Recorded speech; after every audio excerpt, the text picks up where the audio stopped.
talo falava o tātou tala fou, mole nei Aso Gafua. Ole tau sala le atinu ule tamai tai ali tari Jeremia Ellen, na sola malesiam pinil sa ilinga o se laleleo le Pasifika, lo afe lua se furulima, e peo na tali malo ai Solomona i le vai aso na ti anei.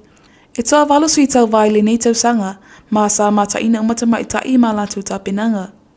E peo na sila fia ai le tamai tai mai tonga na mana malo i vai ngol filfilinga lau tele, People's Choice Award, whaatasi e mele la e whaalenga nuu.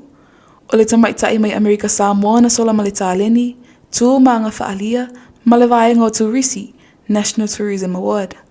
O le tamaitai mai Papua New Guinea na manu malo i le ufuta ele, male tau sala o Samoa, na manu malo i le whaatata noanga, male photogenic.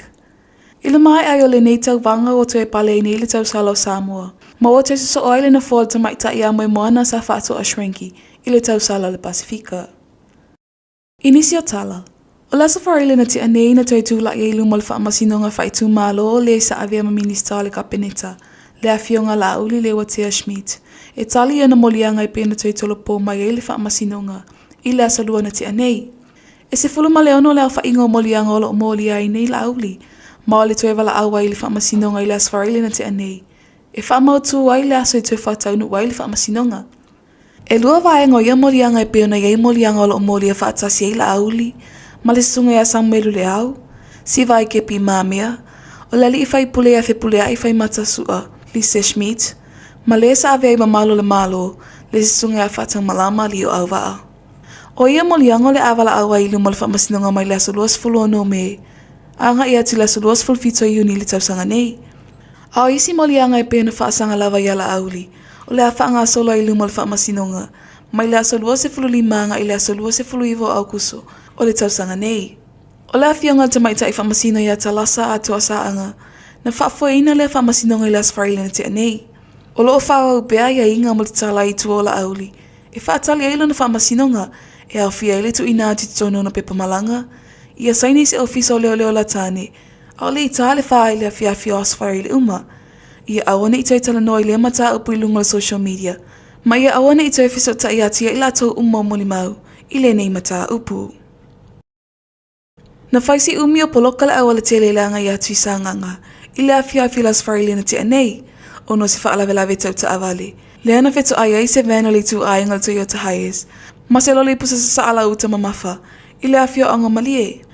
Na whaamau ni a lava le mali urai le awe ta awale le van, i le vaenga tonu na tula i mai ai le whaalawelawe, e ui le tamu whainga atu le vaenga le tinei mu, e whainga luenga la vea ai. Whaamau ni a fo i le awe ta awale na maliu, o se whaafenga inga le ekalesia me tisi, maolo ave ai mapulea onga, o le kolisa Wesiliana le motitele sa la fai. O le van fo ile nei patina tonu le ile ekalesia me tisi. E le omanino mai po le a tonu le mafo onga le wha lave, maolo whaanga solo pe iai so isu enga le matanga luenga o leo leo. E le na le pawai leo se wha lave tau ta avale ne tumula i mai le fai ungo le vai aso. E ai fo ile isi wha lave na lave vea ile silia ma le lua o ta avale, ilu matono le bluebird, ile asona na fi. Na whai se saini ngā li mo se fōa i tupe, ale malo i Apani ma le whalapatapunga tuma o tia le sanko. O le nei malienga na saini ai le ofisa sile le sanko, a fionga fui maona vai tolo fo ia, ma le ambasal malo i Apani, Yasusuki Ryotaro, e tawala mai le latapolo ke tia lo whangasolo nei, le GGP, po le Japan's Crown Assistance for Crossroads Human Security Projects. Sau no fui mono, o le whaamoe mo le nei se leni i whai se ofisa moa o onga le whalapatapunga, ono le si itia i le numero le mamalo le atunuu. O ai le nau ta inga i fia awa i nei o onga.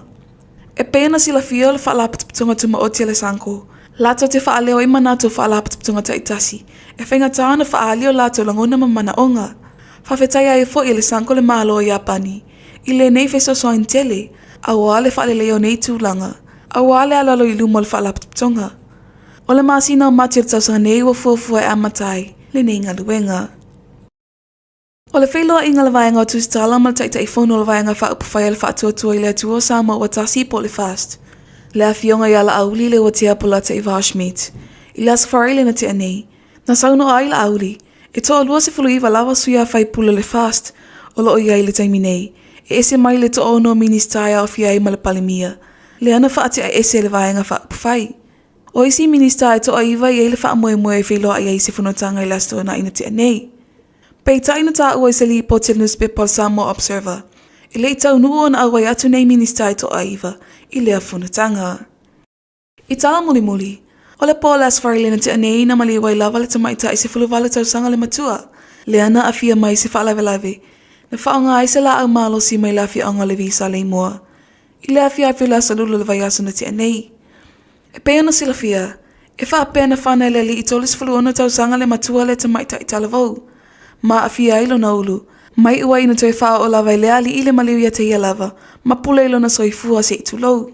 Na tau fia le tamaita i tala vau ili whale mai, e wha ngā solo ai tonga fitinga.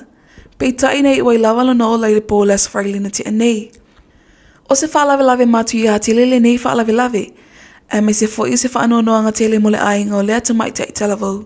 Pe a fua atu i ata videos, na sala lau ai lunga social media, ila le mata malinga ainga, ina ua maliu le tamaita ai. Ua ili maneo leo le la au malosi, na tupu ai le wha lawe. O tātou tala fau nā mo le nei Aso Gafua, tō wha soifua.